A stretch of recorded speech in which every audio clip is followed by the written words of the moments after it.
और हमारे कर बीच में थाना प्रभारी, नगरी थाना प्रभारी के प्रशासन जी पहुंच चुके हैं। उनको भी इस कार्यक्रम में तहे दिल से धन्यवाद करूंगा।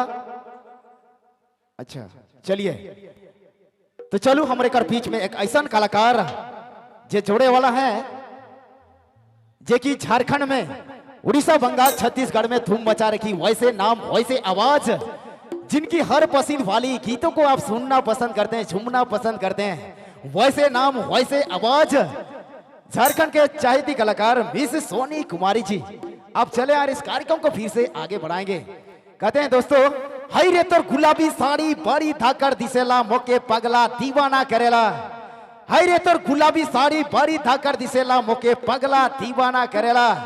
अरे नगरी कर मेन रोड में चलेला तो दिल के घायल करेला। करब शुरुआत अपने मन पसंद वाली गीतों को मिस सोनी कुमारी जी के नाम पे एक बार मीठी मीठी ताली हो जाए भाई लोग।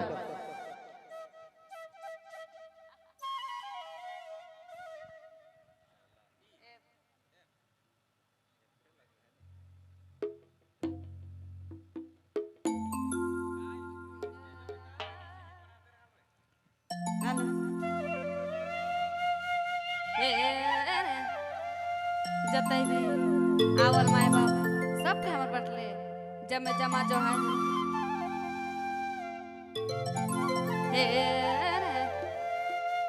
हीरा मला झूमा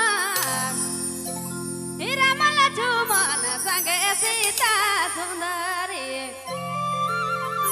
राम निकललाय बनावा हाय बनावा डांड करना बिछे बा